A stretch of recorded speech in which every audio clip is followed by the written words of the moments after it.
room would remember that sound for the rest of its life. Not a bark, not a growl, something older than both, something that came from a place training could sharpen but never fully create. And by the time it was over, the people who had come to take a dog away from a broken man would be the ones left standing in silence, staring at their own hands like they'd done something they couldn't undo. But that was still 40 minutes away. Right now, on a Tuesday morning that smelled like wet asphalt and cheap coffee, Walt Cobb was just trying to get his boots on without his hands shaking too badly to tie them. The trailer he lived in sat at the far edge of a gravel lot behind a defunct tire shop outside Bristow, Oklahoma, close enough to the highway that trucks rattled the single-pane windows every few minutes, but far enough from town that nobody bothered him. It wasn't much, a propane heater that clicked when it lit. A mattress on a metal frame he'd bought for $80 from a woman whose husband had died in it, which she'd told him with the flat honesty of someone who'd stopped caring what things sounded like out loud. A card table, 2 folding chairs, though he never had anyone over to use the second one. The refrigerator hummed louder than it should have, and inside it that morning there was a carton of eggs, a half stick of butter, and a case of the protein shakes the VA had recommended for him back when a nutritionist had looked at his chart and decided, apparently, that what a man missing 4 inches of his lower intestine and most of the feeling in his left foot needed was more fiber. Walt had been a ranger, 1st Battalion, 3 deployments, the kind of resume that looked good on paper and felt like absolutely nothing when you were standing in line at the Bristow food pantry next to a 19-year-old kid who'd never held a rifle in his life. He didn't talk about the deployments. He especially didn't talk about the last one, the one that had ended with a vehicle-borne IED outside a checkpoint in Helmand Province, and 6 months in Walter Reed relearning how to walk, how to hold a fork, how to sit in a room without mapping every exit twice before he could breathe normally. The physical wounds had mostly healed, in the sense that scar tissue is a kind of healing. It was the other wound, the one nobody could put a Purple Heart on, that still ran the show most days. Loud noises did it, certain smells did it, diesel mostly and burnt rubber. Crowds did it, which was its own kind of joke, because he used to lead men into places where crowds could get you killed, and now a Walmart on a Saturday could put him in his truck for 20 minutes with the engine off, just breathing. The betrayal, if you wanted to call it that, hadn't come from any single dramatic act. It had come the slow way most military betrayals come, through forms and denials, and a caseworker rotation that meant Walt told his story to a new stranger every 4 months for 2 years straight, each one starting from zero, each one requiring him to describe the blast and the 6 surgeries and the sleep he no longer had access to as if it were the first time anyone had ever asked. His disability rating had been contested twice, downgraded once on a technicality, involving a missing service record from a unit that had since been folded into a different command structure, which meant 6 months without the income he'd been told to expect, 6 months that ate through what savings he had and put him, eventually, in a trailer behind a defunct tire shop, because it was the only place in Creek County that would take a month-to-month lease with no credit check and no questions about the scar tissue on his hands. He'd been engaged once before the last deployment, to a woman named Carla who taught 3rd grade in Muskogee and who had, by her own admission during their last conversation, done everything she could to wait for a man who came home and then kept leaving anyway, retreating into rooms and silences she didn't have the tools to follow him into. He didn't blame her. He'd told her that the last time they spoke, meant it fully, and then hung up the phone and sat in a parking lot for 4 hours because he couldn't make himself drive anywhere in particular. That had been 2 years before the trailer, before Ghost, before any of it, and by the time he landed in Bristow, he'd stopped expecting anyone to stay.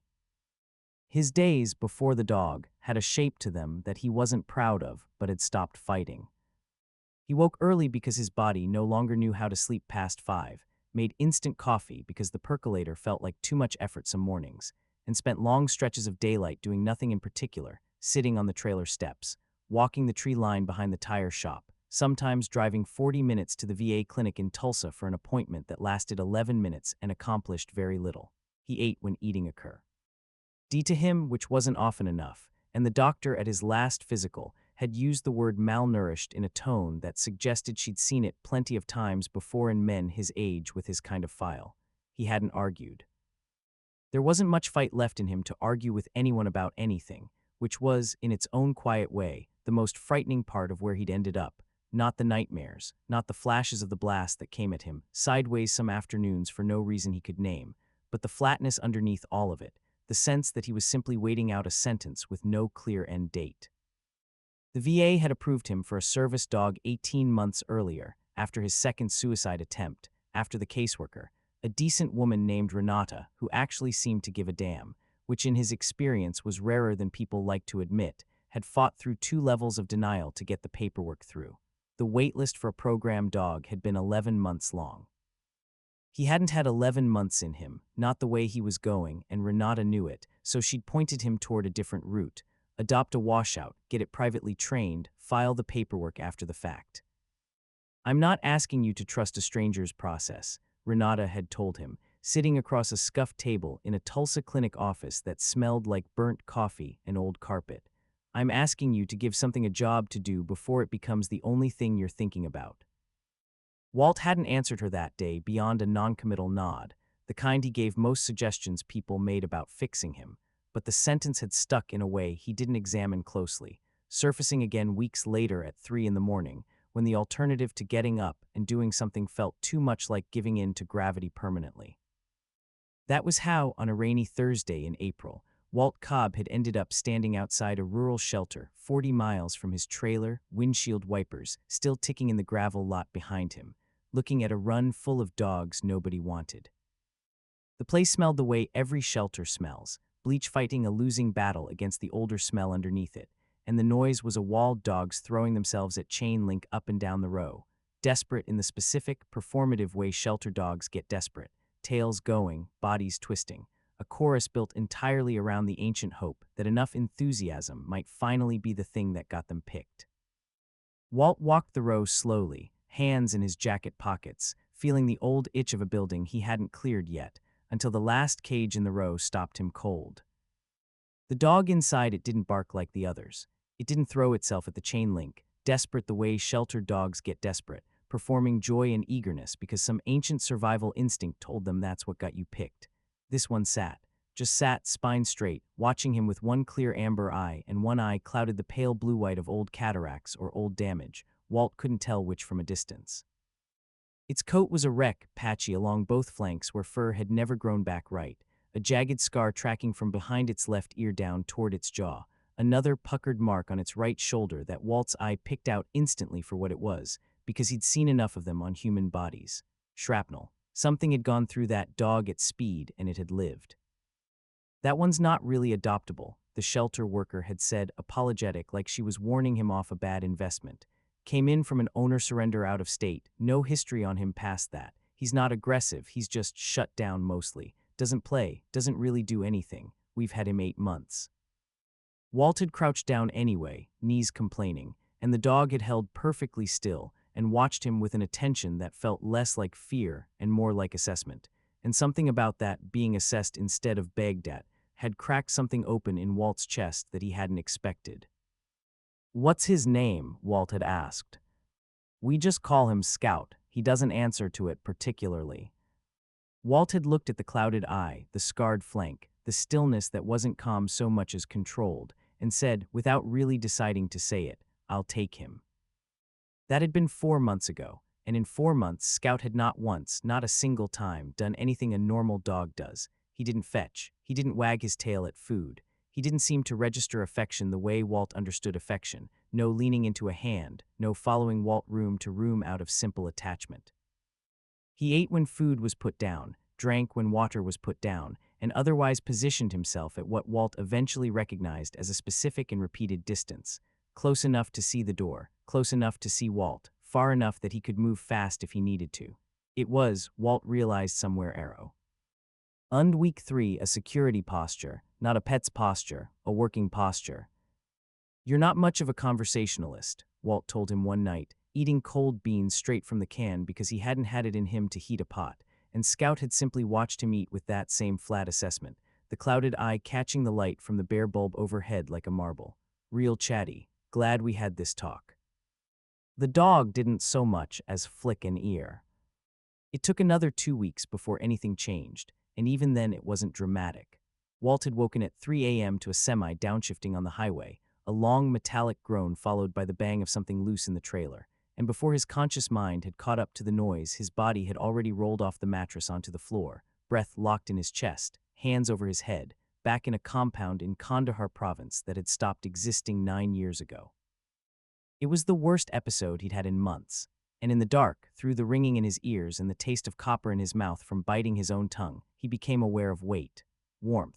Scout had crossed the trailer without a sound and pressed himself flat against Walt's side, not licking, not whining, just weight and heat and the slow, deliberate rhythm of the dog's own breathing, exaggerated and slow, like a drill instructor forcing pace onto a panicking recruit. Walt didn't know dogs did that. He hadn't asked for it. He lay there on the cold linoleum with a stranger's dog pressed against his ribs until his own breathing found the dog's rhythm and slowed to match it. And when it was over, when he could sit up again without the compound in Kandahar swallowing the room, Scout backed off exactly 2 feet and sat, watching him, waiting to see if it was truly over. "Okay," Walt had said, voice wrecked. "Okay, thank you." It was the first time he'd said those 2 words out loud to another living thing in longer than he wanted to admit. The reveal of what Scout actually was came 3 weeks after that, on an evening when Walt was giving the dog a bath in a plastic tub out behind the trailer, working shampoo through the ruined fur along his shoulder, and his fingers had caught on something hard and rectangular beneath the skin at the back of the neck, just under the collar line. A microchip, sitting proud enough that he could feel its edges. Walt had a chip reader. The shelter had given him one along with a folder of paperwork he'd never fully gone through, too overwhelmed at the time to read past the vaccination records, and he'd gone and gotten it, more out of idle curiosity than anything, expecting a shelter registration number that would go nowhere. Instead, the reader had returned a 15-digit number with a prefix Walt recognized immediately, because he'd seen prefixes like it stamped on crates of equipment during 2 of his 3 deployments. Department of Defense. He'd sat on the cold ground outside his trailer for a long moment with the reader in his hand, looking at the number, looking at the dog who'd resumed his usual distance, and was now watching Walt with the water still dripping off his ruined coat, and something in Walt's chest had gone very still and very focused, the way it used to go still and focused before a mission brief.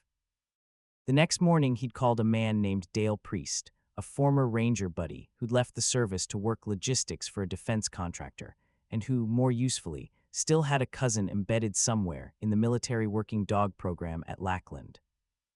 Dale answered on the second ring, background noise of a warehouse floor behind his voice, and when Walt explained what he'd found, a Doody chip prefix in the neck of a shelter dog he'd adopted on a whim, there was a pause on the line long enough that Walt thought the call had dropped. "You're telling me you've got a government working dog living behind a tire shop in Bristow, Oklahoma," Dale said finally. "I'm telling you I don't know what I've got, that's why I'm calling." "Read me the number again, slow." Walt read it, Dale read it back to confirm, then said he'd have to go through his cousin, that these records didn't come easy even for people who technically had clearance-adjacent jobs, that it might take a few days. It took 4 and 2 favors Dale wouldn't fully explain, and when he called back his voice had a different weight to it than Walt was used to hearing from him, careful in a way that reminded Walt uncomfortably of the tone officers used right before delivering news nobody wanted. "You sitting down," Dale said.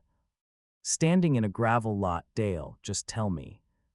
That chip number traces to a dog named Ghost, Belgian Malinois, cross-trained specialized search, attached to a joint task force out of Bagram, then redeployed forward with an EOD unit near Kunar province in 2017.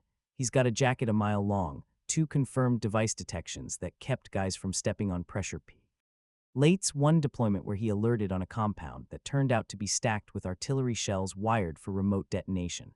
There's a note in here about an incident where his handler took shrapnel from a secondary device and the dog pulled him 40 meters under fire before support arrived. Dog took frag himself doing it, left shoulder and the side of the head. Dale paused. Says here the handler didn't survive his wounds. Sergeant First Class Miguel Ochoa. Ghost got reassigned twice after that, didn't work out either placement. Files say he had, quote, attachment difficulties consistent with loss of handler, which is army speak for the dog grieved so hard nobody could get him to function.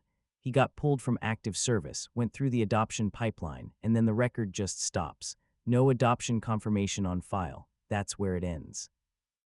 Walt had stood in that gravel lot for a long time after hanging up, looking through the chain-link fence at Scout, at Ghost, lying in a rare patch of sun by the trailer steps, and understood with a clarity that felt like a physical blow exactly what he was looking at.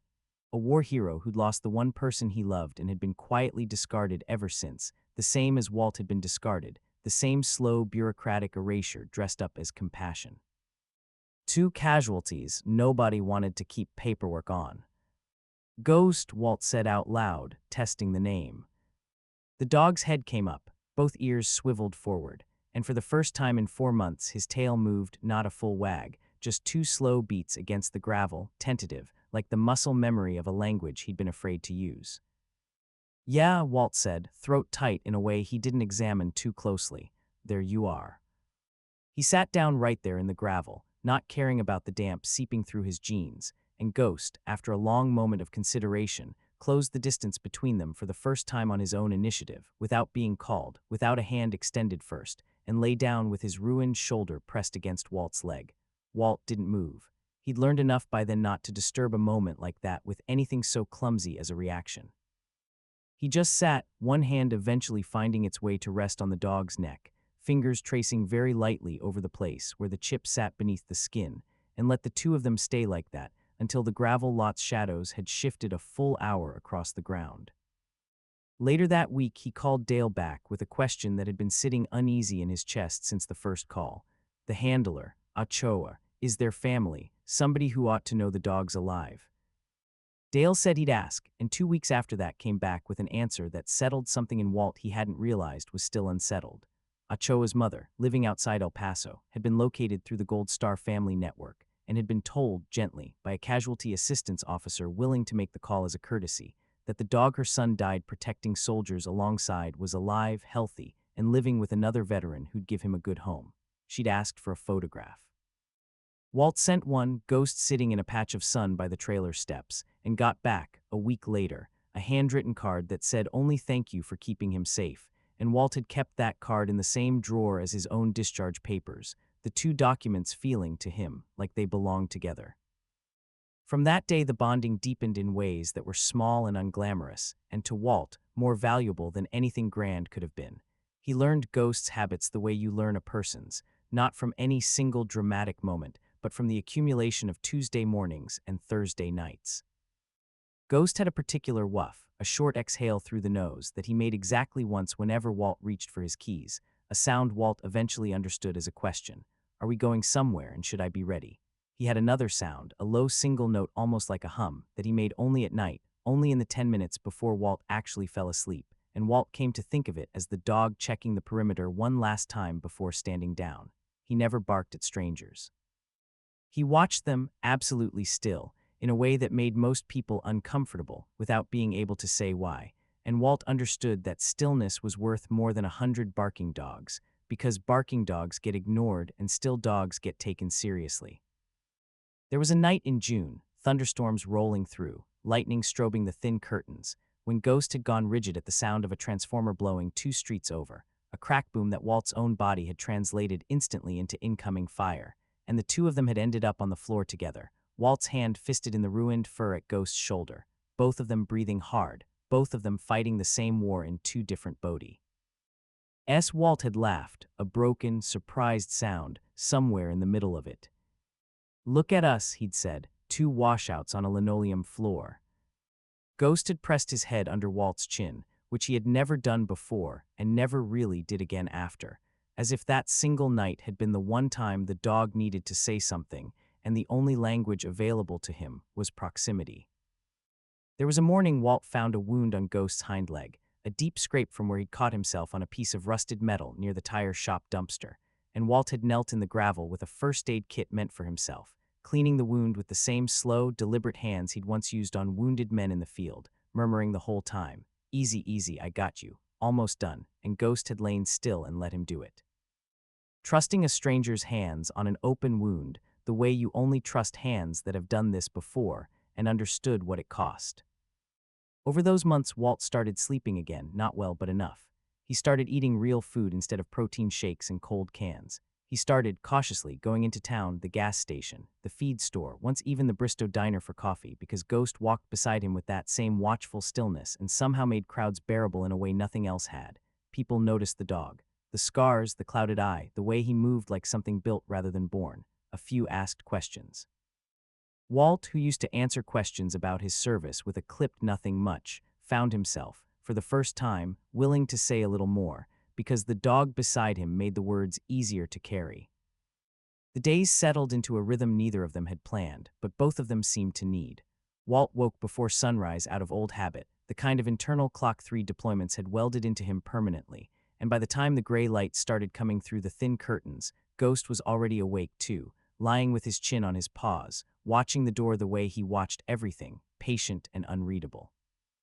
Walt would make coffee in a dented percolator that hissed and spat on the propane burner, and while it brewed he'd sit on the trailer steps with Ghost beside him and just breathe the cold morning air, watching the mist come up off the drainage ditch that ran along the back of the property.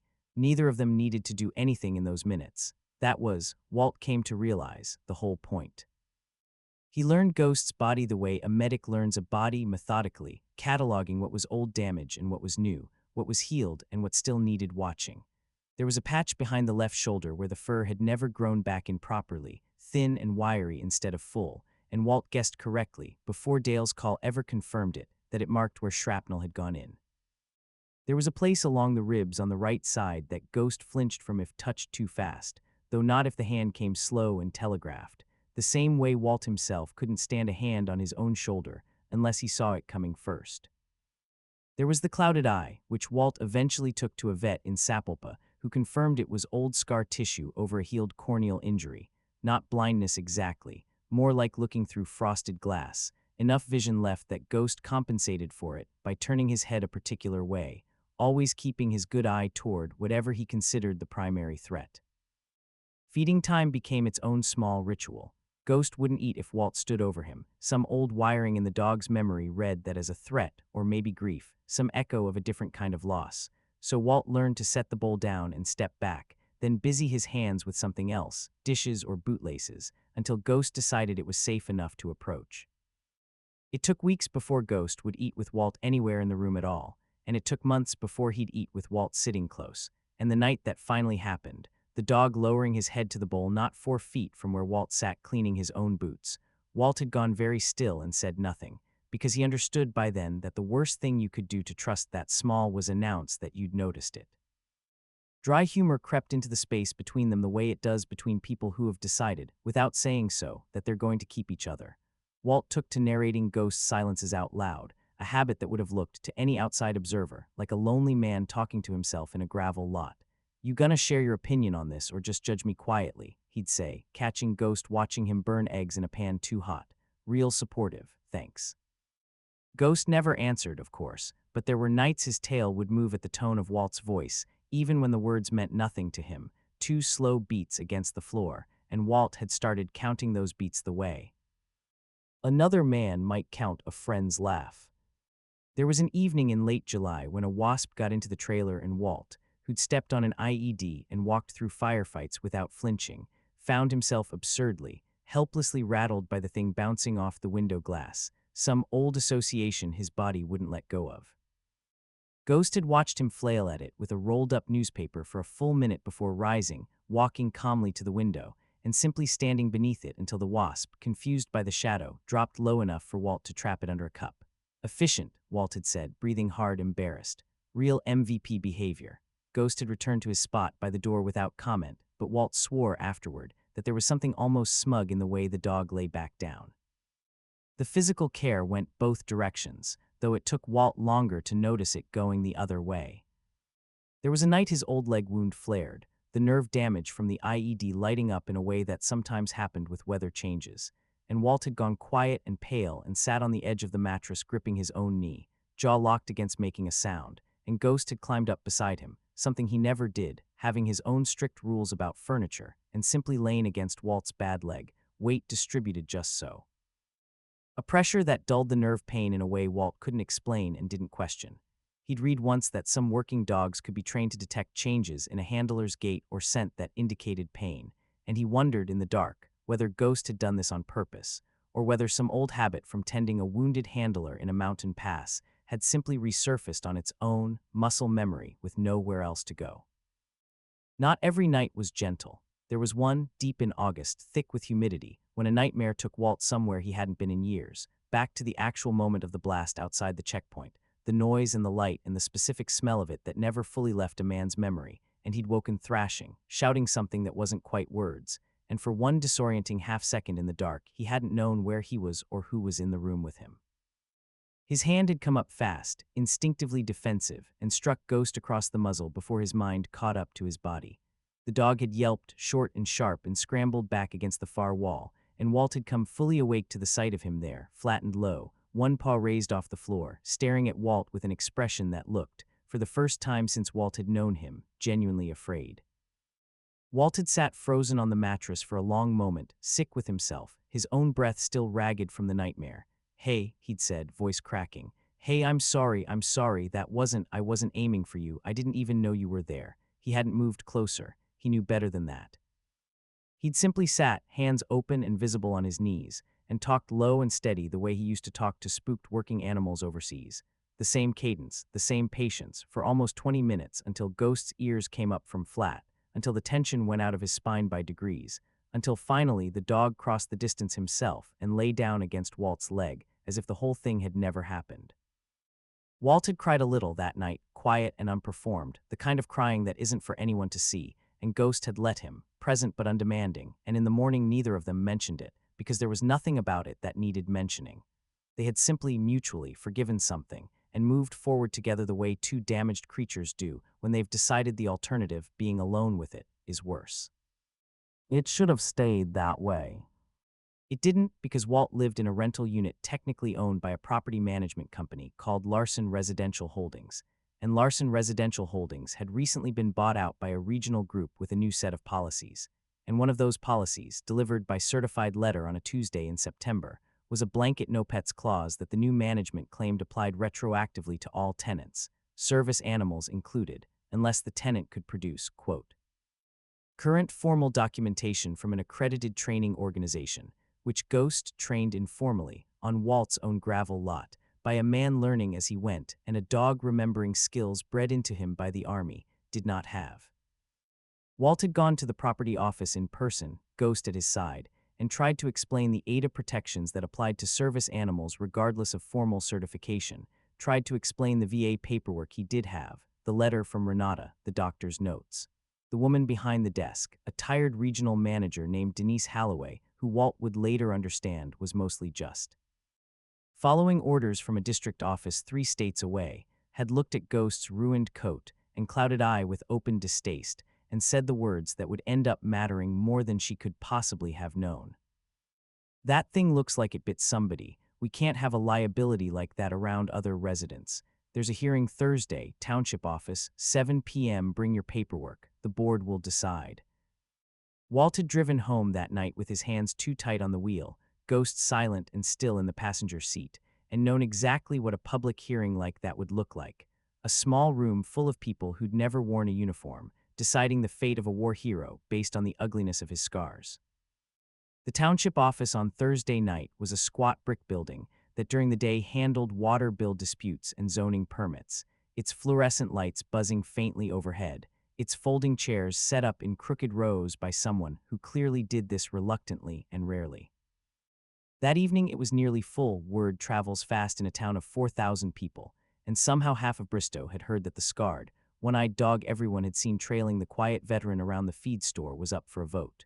There was coffee in a dented urn at the back of the room, the smell of it burnt and stale, and somewhere near the front, a window unit air conditioner rattled without doing much to cut the September heat still hanging in the air. Walt sat in a folding chair near the back with Ghost lying at his feet, and he could feel the room's attention on them both, curious and wary in equal measure. A few neighbors he recognized nodded at him, careful and noncommittal, the way people do when they haven't decided yet which way a room is going to go and don't want to be caught on the wrong side of it. An older woman, too, rose up, kept glancing back at Ghost's scarred flank with an expression Walt couldn't quite place, somewhere between pity and unease. He made himself breathe the way Ghost had taught him without meaning to, slow, deliberate count of 4, and rested one hand loosely on the dog's back, feeling the steady rise and fall beneath his palm, an anchor in a room that felt, despite its water-stained ceiling tiles and stack of zoning binders, uncomfortably close to the kind of room where decisions used to get made about him without his input, back when a medical board somewhere had decided what percentage of a man he still qualified as. A township clerk called the meeting to order at 7 sharp, running through unrelated business first, a fence variance, a dispute over a drainage easement, with the flat efficiency of someone eager to get to the item the room had actually come for. When Walton Ghost's item was finally called, the clerk read the complaint aloud in a monotone that somehow made the words land harder. Alleged aggressive animal, insufficient documentation, request for removal pursuant to updated property policy. Walt felt more than saw the room lean forward slightly, the particular hush of collective attention settling over the folding chairs. Denise Halliway spoke first, citing the liability clause, citing 2 anonymous complaints about a, quote, aggressive-looking animal in the courtyard, though Walt knew for a fact Ghost had never so much as raised his hackles at another resident. Then the township board's legal counsel, a younger man clearly uncomfortable with the whole proceeding, laid out the actual law, federal protections for service animals under the Ada and Fair Housing Act, which did not require formal certification, only that the animal be trained to perform tasks related to a disability, and asked Walt if he could speak to that training. Walt stood, Ghost rising silently beside him, and he told the room the truth in plain words. He told them about the panic attacks, the compound in Kandahar that still lived behind his eyes some nights. He told them without dramatizing it, about the night on the floor during the transformer blowout, about the deep pressure response Ghost had trained himself, or been trained once, to perform without being asked. He told them Ghost's chip had traced back to a war record most of them couldn't imagine, a dog who'd found buried explosives before they could kill American soldiers, who dragged his own handler to safety under fire and taken shrapnel doing it, who'd lost that handler and been quietly shuffled through the system the same way Walt himself had been quietly shuffled through it, and that the two of them, broken in complementary ways, had somehow put each other back together in a gravel lot behind a tire shop nobody else cared about. Some of the room softened visibly while he spoke. He could see it in the shifting postures. The woman 2 rows up who'd been eyeing Ghost's scars with unease now looking at the dog with something closer to wonder. A few heads nodding slowly at the mention of the transformer blowout, of a dog who'd learned on his own how to talk a panicking man back down off a ledge without a single word of language between them. Some of the room didn't soften at all. A man near the front, Walt learned later his name was Kurt Voss, a retired insurance adjuster who sat on the township's zoning committee and had, as it happened, a long-standing and lucrative side arrangement leasing storage units to Larson Residential's district office that nobody in the room knew about yet, sat with his arms crossed through the entire account, jaw tight, and when Walt finished, Voss was the first on his feet. "That's a lovely story," Voss said, and there was an edge under the surface politeness that made a few people near him shift in their chairs. "But paperwork is paperwork, and sob stories don't override liability. We don't run this township on feelings. For all anyone in this room actually knows, that animal is a ticking time bomb that could turn on a child at any moment, and I'm not going to be the one who signed off on it when it does." "He's never so much as growled at a child," Walt said, keeping his voice level with an effort that cost him more than it looked like it cost him. "You want documentation. I've got a duty service record with his name on 2 device detections that kept American soldiers from stepping on pressure plates. What do you want me to compare that against, exactly?" Voss didn't have an immediate answer for that, and the silence that followed had just enough discomfort in it that the township's legal counsel cleared his throat and suggested the board move toward a vote, a suggestion that, in retrospect, would never actually get carried out that night, because it was at almost that exact moment, Voss still standing, mid-sentence about liability insurance riders, that the lights in the building flickered dimmed. And one of the overhead fluorescent fixtures near the rear exit let out a sharp electrical pop and began to smoke. Nobody reacted fast. That's the truth of it, the thing people would talk about for months afterward, a room full of 80 adults, and in the first 3 seconds after the pop, most of them just froze, staring up at the smoking fixture the way people always freeze, waiting for someone else to move first. Walt's body, trained by 3 deployments to read danger before his conscious mind caught up, was already scanning exits, already cataloging the smell, not electrical smoke alone, something underneath it, sharper, chemical. Ghost was moving before Walt finished the thought. The dog crossed the space toward the rear hallway at a dead flat sprint, low to the ground, and at the closed door to the building's utility closet, he did something Walt had never seen him do in 4 months together. He sat, hard, facing the door and let out one single, sharp, controlled bark, not the aimless barking of a startled pet, but one precise sound, followed immediately by silence and absolute stillness, his body angled toward the door like an arrow. It was Walt who recognized the behavior for what it was, because he'd read about it in the folder Dale had sent him, buried in Ghost's old service record, a trained passive alert, modified with a single vocalization for use in low-visibility or high-noise environments, developed specifically for explosive and accelerant detection work. The dog wasn't panicking. He was reporting. "Everybody out," Walt said, and his voice came out with the flat, carrying authority of a man who used to give orders that got people killed if they weren't obeyed fast enough, a tone the room hadn't heard from him all night and instinctively responded to. "Now, out the front, don't run, don't push, go." Denise Halloway, to her credit, moved immediately, and the board's legal counsel started ushering people toward the front doors. Kurt Voss, oddly, did not move toward the exit. He moved toward the utility closet, fast, and Walt clocked the wrongness of that even before he understood why. Because a man worried about a gas leak runs away from it, and Kurt Voss was running toward it like a man who needed to get something out before anyone else could see it. Walt caught his arm before he reached the door. "Don't. Get off me, there's nothing in there but the breaker panel." "Then you won't mind me looking first." Walt's grip didn't loosen, and something in his voice had shifted register entirely, dropped into the flat, unhurried command tone he hadn't used on another human being in 9 years, the tone that used to move men through doorways under fire without a second's hesitation. Voss, to his own visible surprise, stopped pulling. Ghost hadn't moved, hadn't broken his alert posture, and Walt had learned by now to trust that stillness completely. A dog who'd once walked point ahead of an EOD team through a mountain pass wired, with pressure plates, didn't sit down in front of a door by accident. Walt positioned himself the way he would have approached any unknown structure Dow.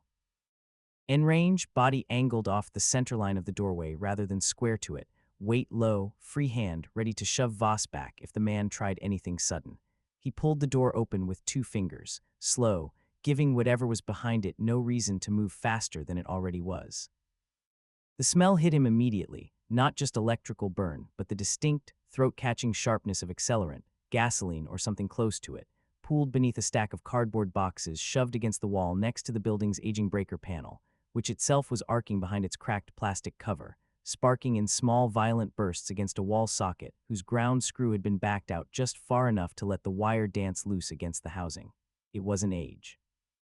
Walt had seen enough failed field wiring to know the difference between a part that had worn out and a part that had been helped along, and this had been helped along, deliberately, recently, by someone who understood just enough about electrical panels to make it look accidental to anyone who didn't look closely.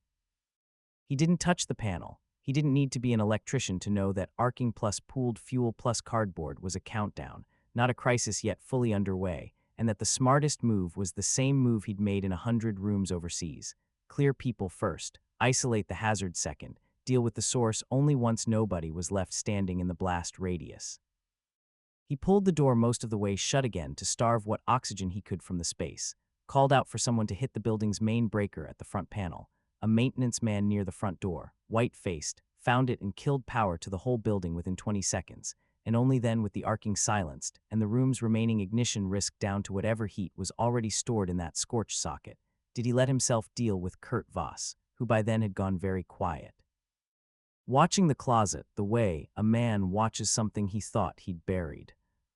It took the fire marshal's report, filed 2 days later, to lay out officially what had actually happened, but Walt had already understood the shape of it standing in that doorway, the same way he used to understand the shape of an ambush before the first shot was fired, some combination of wrongness in posture, in timing, in the specific way a man moves when he's protecting something rather than fleeing something. In the 90 seconds between the door opening and the fire department's first truck arriving, Walt had done, almost without deciding to, exactly what 3 deployments had trained him to do. He'd held the room, kept people moving toward the exits in an orderly line instead of a stampede, and at the same time cataloged everything his eyes could take in through the smoke, the specific stack of boxes, the loosened socket plate that didn't match the age or wear of the rest of the panel, the fact that the accelerant smell was concentrated and pooled rather than diffuse, consistent with something poured deliberately rather than an accidental spill. He also noticed and filed away without comment that Kurt Voss's hands were shaking in a way that had nothing to do with fear of fire, and that the first thing out of the man's mouth wasn't a question about whether everyone was safe, but an insistence, repeated twice, that nobody needed to go digging through those boxes. The Bristow Fire Department's investigator, a methodical, unhurried man named Sam Prout, who'd spent 11 years doing exactly this kind of work, arrived within the hour and began exactly the sort of quiet, procedural digging that Walt recognized from a dozen after-action reviews overseas. Photograph everything before you touch it. Bag evidence in the order you find it. Don't theorize out loud until the physical facts are locked down. Prout's report, filed 48 hours later, documented an accelerant identified through lab analysis as a mixture consistent with used motor oil and gasoline, deliberately poured beneath a stack of records boxes positioned directly against a breaker panel whose ground wire had been loosened by hand, not by age, the kind of loosening, Prout noted dryly in his report, that does not occur spontaneously in a panel inspected and passed 8 months prior. What took longer to surface, and what mattered more, was why. It was Renata, of all people, who put Walt onto the thread that unraveled it, calling him 2 days after the fire not about Ghost's case, but about an unrelated grant application, and mentioning in passing that the township's records office had been scheduled, that same week, for a state environmental compliance audit tied to a defunct plastics plant that had closed a decade earlier and left behind a set of disposal contracts nobody had properly closed out. Walt, sitting with the phone against his ear and Ghost's head resting on his knee, had gone very still, the way he used to go still when a piece of scattered intelligence suddenly resolved into a pattern. He drove out to the county clerk's office the next morning, not with any authority to demand documents, but with the patient, unassuming persistence of a man who'd once spent 11 hours in an observation post because a report said something might happen in that window, and might was good enough reason to wait. He asked the clerk, a woman named Peg who remembered him from the hearing, whether public zoning records for a set of storage units off County Road 12 were available for viewing, and Peg, who had no particular loyalty to Kurt Voss and every reason to be curious after the fire, pulled the file without much fuss. What the file showed, once Walt sat with it at a table in the records room for the better part of 2 hours, cross-referencing lease dates against inspection sign-offs, was a pattern that any ranger who'd ever built a target package would recognize instantly. Gaps. Inspection reports signed and dated for units that, per fuel delivery logs from a separate county utility file Peg helped him track down, had shown no active utility draw during the periods the inspections claimed to have been conducted. Numbers that didn't reconcile. A signature Kurt Voss's own, as the leasing agent of record, appearing on paperwork that should have required an independent county inspector's stamp, a stamp that, on 4 separate documents, was missing entirely. Walt wasn't a lawyer and he wasn't an investigator by trade, but he'd spent 3 deployments learning to read patterns other people missed, and by the time he left the records office that afternoon, he had a manila folder of copied documents and a working theory solid enough to bring to the county sheriff's department instead of just speculating out loud. The detective who took the file, a patient older woman named Deputy Cordero, didn't dismiss him the way he half expected to be dismissed. She'd already had Prout's fire report cross her desk that morning, and the 2 threads, once laid side by side, told a story that needed very little embellishing.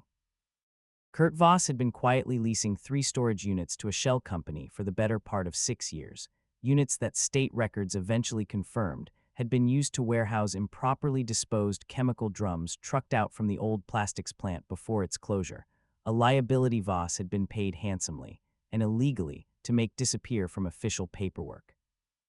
The state audit, scheduled for that same week, would have compared physical inventory against digitized inspection records for the first time in years, using a new environmental compliance system the county had only just adopted, and would very likely have caught the discrepancy immediately. Destroying the township's paper archive, which shared a wall with the utility closet and had never been properly digitized, would have erased the physical evidence entirely, leaving nothing but Voss's own falsified digital entries to stand unchallenged. It was, Deputy Cordero would say later, a plan built on the assumption that nobody in that hearing room would notice anything except each other, that the whole town's attention would be locked on a scarred dog, and a disability hearing while the real crime happened quietly in a back hallway. Nobody had accounted for a Malinois with 2,000 hours of accelerant detection training, walking through the front door 40 minutes before the fuse was meant to blow. The room that had gathered that night to decide whether a scarred, one-eyed dog was too dangerous to be allowed, near families instead stood outside on the township lawn under a clearing sky, watching fire trucks pack up their gear, and every single person there understood, without anyone needing to say it out loud, exactly what that dog had just done for them. Denise Halloway found Walt near his truck an hour later, Ghost sitting calm and unbothered at his side as if nothing unusual had happened at all, and she didn't have much to say beyond an apology that came out smaller and more human than the bureaucratic voice she'd used at the property office days before. "I didn't know," she said, "about any of it, the record, though what he did tonight, I'm sorry." "You didn't know," Walt agreed. "That's kind of the whole problem, isn't it? Nobody ever knows until they need to." The township board reconvened the following week, this time in a room with far fewer people and far less appetite for arguing liability clauses. The vote to allow Ghost, service animal, decorated former military working dog, formal name Ghost, service record verified through the Department of Defense, to remain in residence with his handler passed without a single dissenting vote. Larson Residential's district office, facing its own scrutiny after the fire marshal's report, named a company lease storage unit as connected to the illegal chemical dumping, quietly rescinded its blanket no pets policy statewide rather than risk further attention, a fact that made the local paper under a headline Walt found almost embarrassing to read. Local veterans SCARRED Ward Dog exposes corruption, SAVES Township Office. Kurt Voss's case moved through the county court system over the following months with the unglamorous slowness of most white-collar prosecutions, continuances, a plea negotiation that fell apart, a second one that eventually held, resulting in a guilty plea to charges of illegal disposal of hazardous waste, falsification of public records, and attempted arson, a combination that cost him his license, his business, and per the sentencing Walt read about in the paper the following spring. 4 years in a state facility with restitution owed to the county for cleanup costs at the storage site, which turned out to be considerably worse than the initial reports suggested once state environmental crews actually opened the drums. Denise Halloway kept her job, chastened, and became, in the months after, the kind of manager who called Walt personally every time a new corporate policy came down from the district office, just to make sure nothing like the no pets clause could blindside a tenant again without her noticing first. Walt didn't need the calls. He appreciated them anyway. There was talk for a while of a reward. The insurance company that covered the township building offered a sum for what amounted to preventing a total loss, and a local business association tried to organize a fundraiser in Ghost's honor, complete with a plaque, and at one point a proposal for a small bronze statue outside the township office that Walt found so mortifying he drove out to the meeting specifically to talk them out of it. He turned down the plaque too, gently, telling the room that Ghost had never once done anything for recognition, and it seemed wrong to put his name on something he'd have no interest in looking at. He asked instead that whatever money had been raised go toward the county's Veteran Outreach Fund, the same kind of underfunded program that Renata worked for, the kind of program that had got him a dog in the first place instead of a body bag, and the board, a little sheepish, agreed. Renata called him herself a week later, her voice doing something it rarely did on their calls, catching slightly before she got the sentence out. "You know how many people go through this program and never call back once they're stable," she said. "You didn't have to think about anyone else. Most people in your position don't, and I don't blame them."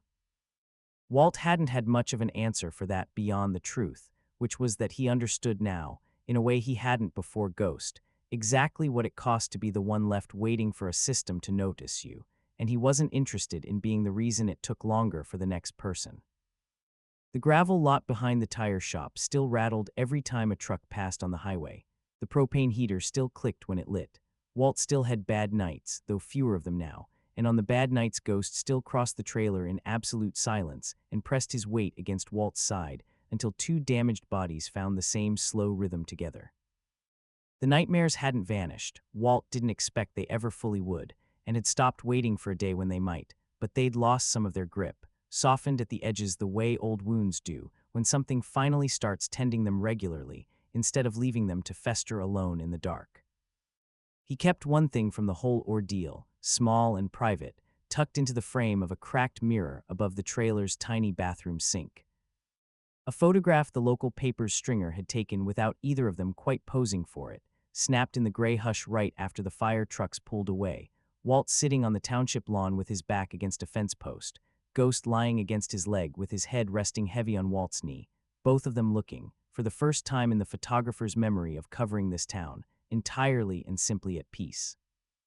Some mornings now, when Walt reached for his keys, Ghost made that same short questioning woof, tail already moving before Walt even turned around, and the two of them walked out into whatever the day held, a discarded soldier and a discarded dog, neither one of them broken beyond repair, both of them, finally, someone's whole reason to keep going. Bristow went on being Bristow, trucks on the highway, gossip at the diner, the seasons turning over the drainage ditch behind the tire shop, but for one man and one dog who'd both been written off by the same kind of paperwork, that gravel lot had quietly become something neither of them had expected to find again. Not a placement, not a reassignment, just home. The gravel lot behind the tire shop still rattled every time a truck passed on the highway. The propane heater still clicked when it lit. Walt still had bad nights, though fewer of them now, and on the bad nights Ghost still crossed the trailer in absolute silence and pressed his weight against Walt's side until two damaged bodies found the same slow rhythm together. But some mornings now, when Walt reached for his keys, Ghost made that same short questioning woof, tail already moving, and the two of them walked out into whatever the day held, a discarded soldier and a discarded dog, neither one of them broken beyond repair, both of them, finally, someone's whole reason to keep going. If this story moved you even half as much as it moved us to tell it, do us a favor and hit that like button before you go. It genuinely helps this channel keep bringing these stories to more people who need them. Subscribe if you haven't already, because there are more veterans and more dogs out there whose stories deserve to be told with the respect they earned. Drop a comment and let us know what part of Walt and Ghost's story stayed with you the longest. We read every single one. And if you know someone who could use a reminder that broken things can still save each other, go ahead and share this with them right now. Thank you for watching, and we'll see you in the next one.